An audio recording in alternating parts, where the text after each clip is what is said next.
언젠가 한 글에서 설날의 어원에 대해서 설명한 글을 보았던 적이 있습니다. 우리말로 설이라고 하면 몇 가지 의미가 있는데 먼저 첫 번째, 설이라고 하는 의미 속에는 낯설다라고 하는 뜻이 있다고 합니다.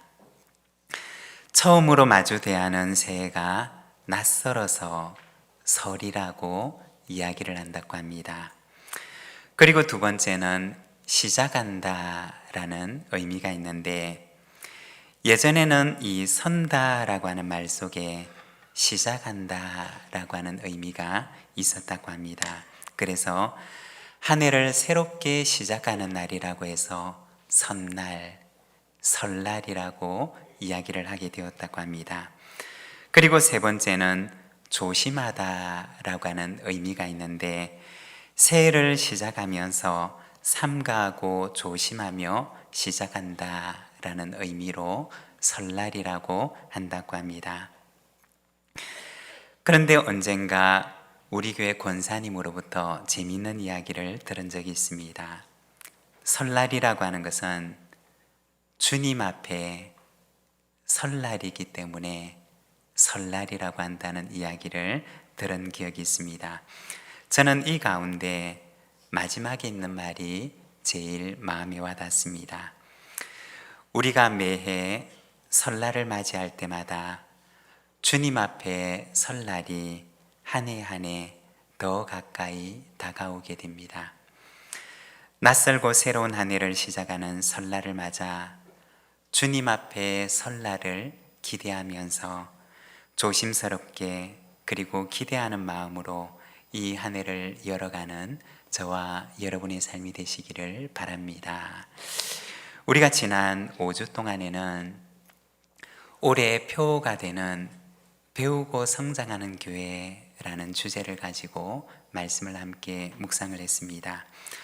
오늘은 마지막으로 디모데후서 4장 말씀을 통해서 배우고 성장하는 교회, 때를 얻든지 못 얻든지 항상 힘쓰라는 제목을 가지고 오늘 말씀을 함께 묵상을 하고자 합니다. 우리가 지난 몇 주 동안 함께 나누었던 것처럼 디모데후서는 바울이 보냈던 마지막 편지입니다. 사도행전에 보게 되면 바울은 1차 전도 여행 때 루스드라 지방을 전도하면서 디모데와 디모데의 가정에게 복음을 전하고 그 가정을 얻게 됩니다. 그리고 2차 전도 여행 때 이 지역을 다시 방문하면서 이 디모데가 바울의 전도 여행의 일원이 되어서 함께 합류하게 되는데, 바울의 서신들을 보게 되면 언제나 바울 곁에는 이 디모데가 함께 있었던 것을 기록을 하고 있습니다. 그리고 제일 힘든 곳, 제일 어려운 곳에는 바울이 이 디모데를 보내고 있는 모습을 보여주고 있습니다. 그렇게 해서 디모데가 보냄을 받았던 곳은 바로 에베소 교회였습니다. 에베소 교회에서 여러 어려움들을 극복하고 또 교회를 세워가는 일을 하고 있는 디모데에게 바울이 편지를 보내게 되는데, 그 편지가 바로 디모데전서와 디모데후서입니다. 그런데 두 번째 편지인 이 디모데후서를 보낼 때는 바울에게 닥친 모든 상황들이 변해 있었습니다. 바울은 로마 감옥에 갇히게 되었고, 그리고 바울은 자신이 이곳에서 다시 나갈 수 없으리라고 하는 것을 직감적으로 알게 됩니다. 그리고 디모데에게 마지막 편지를 보내는데, 이것이 오늘 우리가 읽고 있는 이 디모데 후서입니다. 우리가 운동 경기 가운데 육상 종목에 릴레이 달리기라고 하는 종목이 있습니다.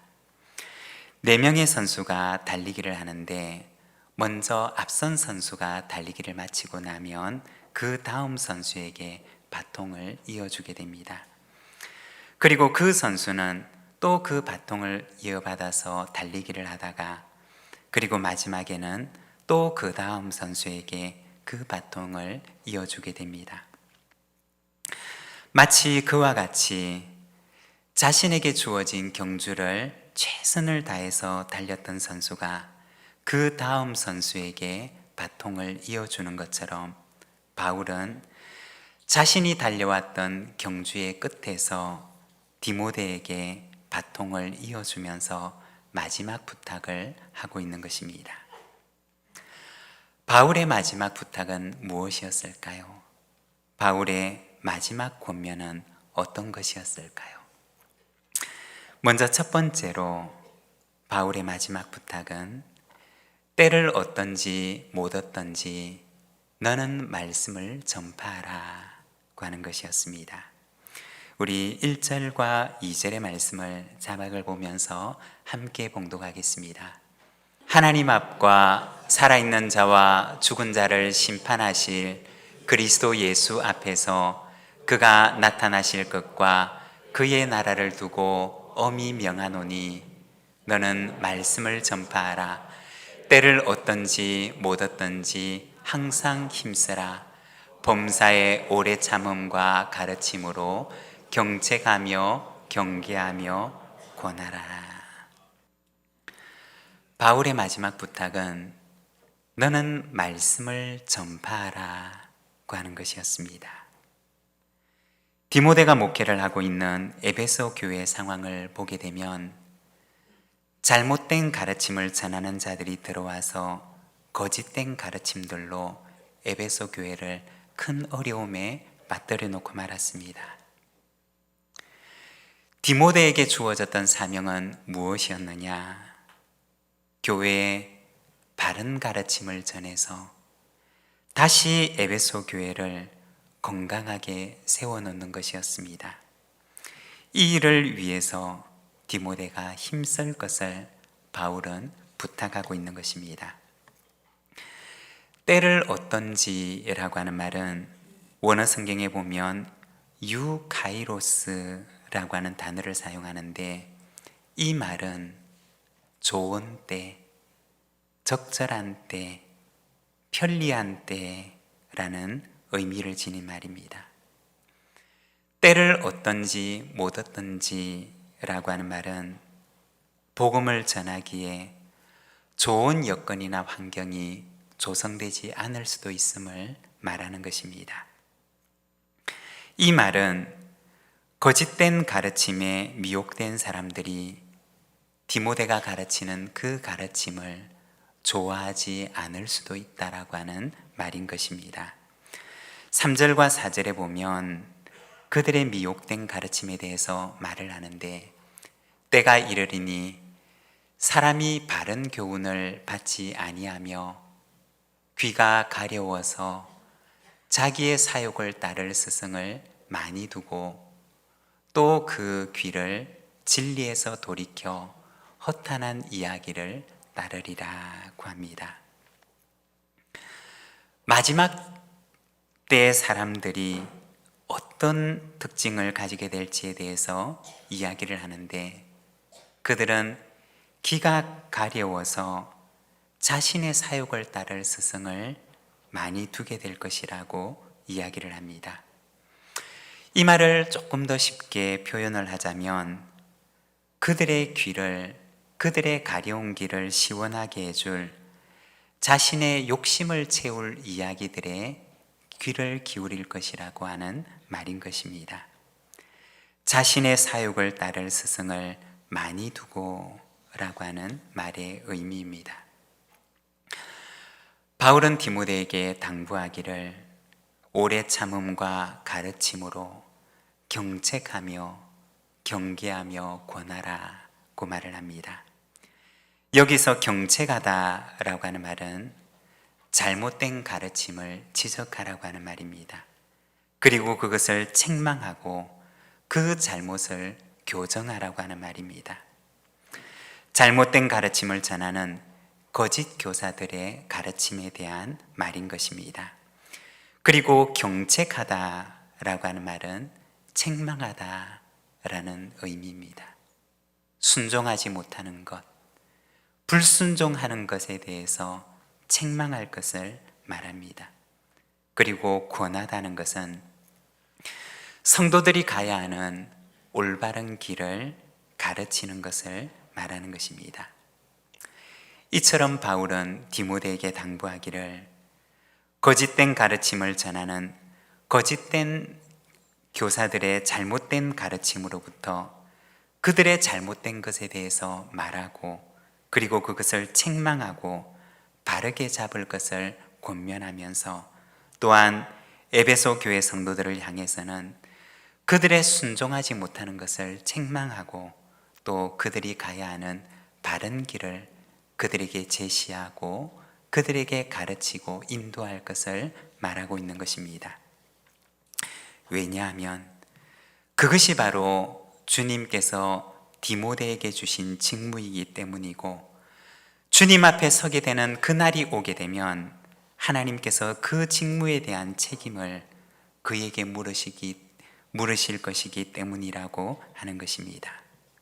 5절에 보면 그러나 너는 모든 일에 신중하며 고난을 받으며 전도자의 일을 하며 내 직무를 다하라고 권면을 하고 있습니다. 여기서 신중하다라고 하는 말은 너도 조심하라고 하는 말입니다. 그리고 고난을 받는다라고 하는 말은 원래 의미가 고난을 견디라고 하는 의미입니다. 비록 고난이 있을지라도 너는 그것을 견디라고 하는 말입니다. 그리고 내 직무를 다하라고 말하는데 이것은 하나님께서 이 일을 너에게 맡기셨다라고 하는 의미입니다. 디모데후서 3장 16절과 17절의 말씀을 보면 성경의 기록 목적에 대해서 말씀을 합니다. 디모데후서 말씀을 보면 모든 성경은 하나님의 감동으로 된 것으로 교훈과 책망과 바르게 함과 의로 교육하기에 유익하니 이는 하나님의 사람으로 온전하게 하며 모든 선한 일을 행할 능력을 갖추게 하려 함이라고 말씀을 합니다. 디모데에게 맡겨진 직무가 무엇이었느냐? 그것은 하나님께서 그에게 맡기신 에베소 교회 성도들을 하나님의 사람으로 온전하게 준비시키는 것이었습니다. 그래서 그들을 선한 능력을 행할 수 있는 사람으로 그들을 준비시키는 것, 그것이 바로 하나님께서 디모데에게 맡기신 직무였던 것입니다. 그러면 선한 능력의 사람이란 어떤 사람일까요? 그는 나이가 젊은 사람도 아니고 나이가 많은 사람도 아니고 하나님 앞에 자기를 드릴 준비가 된 사람을 가리키는 것입니다. 하나님의 선한 사업에, 하나님의 선한 일에, 하나님의 그 놀라운 일에 자기를 드릴 준비가 되어 있는 사람, 바로 그 사람이 선한 능력의 사람인 것입니다. 우리 부산진 교회 가운데도 하나님의 그 선한 일을 위해서 자신을 드릴 준비가 되어 있는 선한 능력의 사람들이 가득하게 일어나게 되기를 소망합니다. 그리고 두 번째, 바울의 마지막 권면은 나는 전제와 같이 부어졌다 라고 하는 것입니다. 6절과 7절의 말씀을 우리가 자막을 보며 함께 봉독하겠습니다. 전제와 같이 내가 벌써 부어지고 나의 떠날 시각이 가까웠도다. 나는 선한 싸움을 싸우고 나의 달려갈 길을 마치고 믿음을 지켰으니. 여기에 보면 전제라고 하는 제사에 대해서 말씀을 하는데 민수기 15장 5절에서 7절까지 말씀을 보면 이 전제에 대해서 이야기를 하고 있습니다.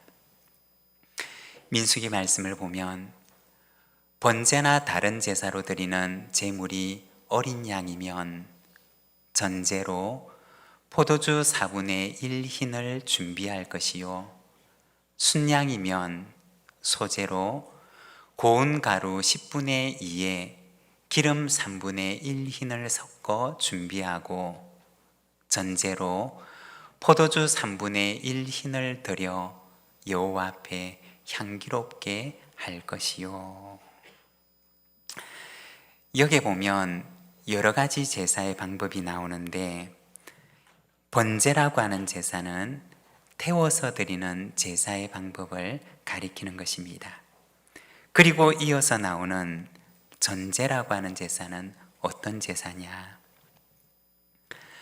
번제로 드리는 그 제물 위에다가 포도주와 같은 것을 부어서 드리는 제사의 방법을 가리키는 것입니다. 포도주 4분의 1 흰이라고 하면 오늘날의 단위로 환산을 하면 포도주 1리터를 가리키는 것입니다. 포도주 3분의 1 흰이라고 하면 오늘날의 단위로 포도주 1.2리터에 해당하는 양을 가리키는 것입니다. 사도 바울은 자신의 인생을 전제에 비유를 하는데, 하나님의 제단 위에 부어드리는, 그리고 그 제물 위에 부어드리는 전제 자신을 비유합니다. 6절의 말씀을 보게 되면 전제와 같이 내가 벌써 부어지고 나의 떠날 시각이 가까웠습니다 라고 고백을 합니다. 마치 모래시계 안에 있는 모래가 다 흘러내려가 버린 것처럼, 그리고 제단 위에 부어드리는 그 전제와도 같이 자신의 모든 인생이 하나님의 제단 위에 이미 부어졌음을 말하는 것입니다.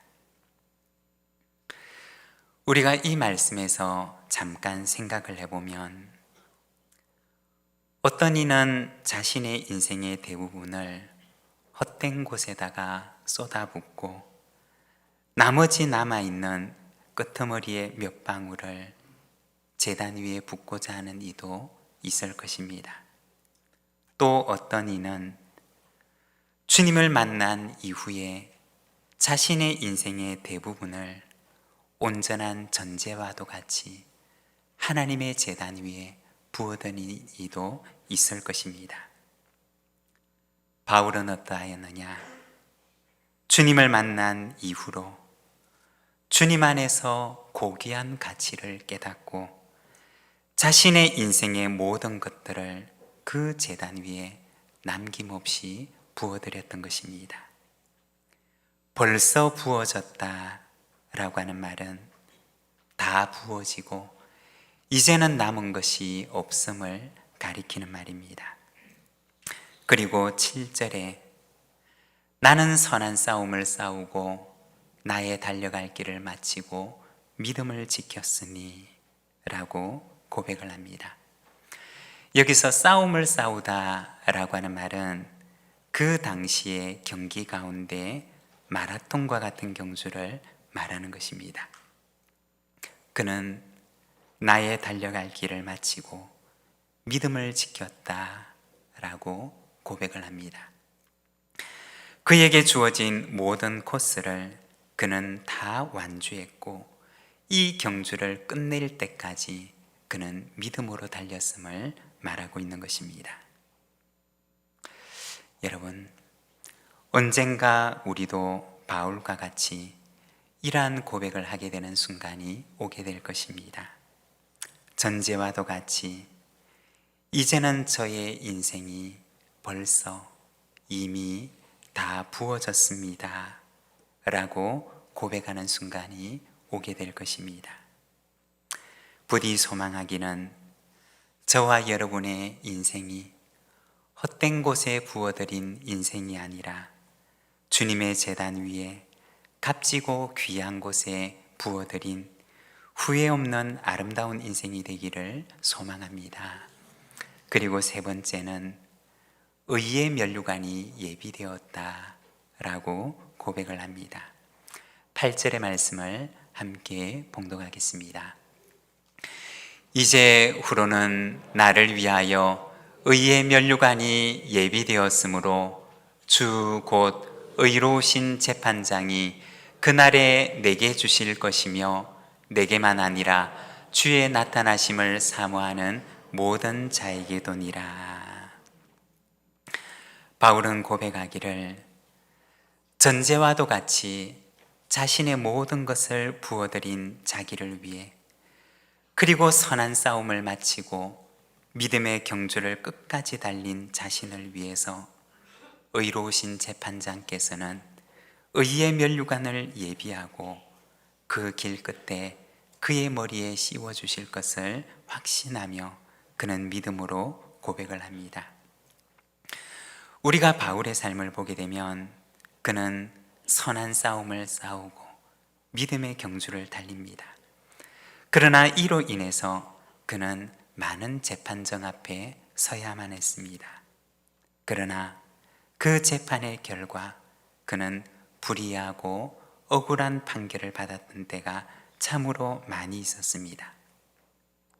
그러나 그는 고백하기를 주님 앞에 서게 되는 그날이 오게 되면 의로우신 재판장께서는 그가 달려왔던 그 길에 대하여서 잘했다 칭찬할 것이고, 그리고 그의 머리 위에는 의의 면류관을 씌워주실 것임을 그는 기대하며 고백하고 있는 것입니다.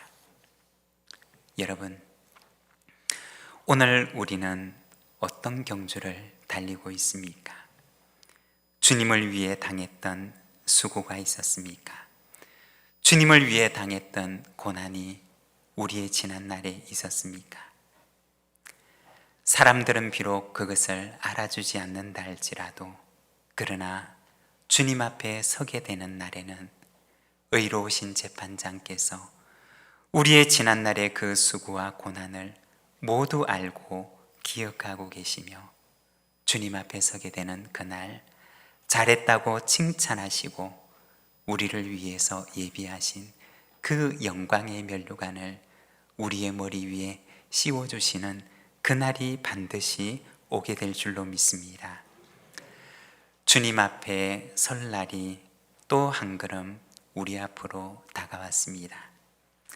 바른 복음의 말씀 위에 가르치고 배우며 전제와도 같이 주님의 제단 위에 나를 온전히 부어드리며 주님 앞에 서는 날 우리를 위하여 예비된 영광의 면류관을 받는 저와 여러분, 우리 부산진교회 모든 믿음의 가족들이 되시기를 바랍니다. 오늘 우리에게 주신 말씀을 생각하며 우리 함께 응답의 기도로 하나님 앞에 나가겠습니다.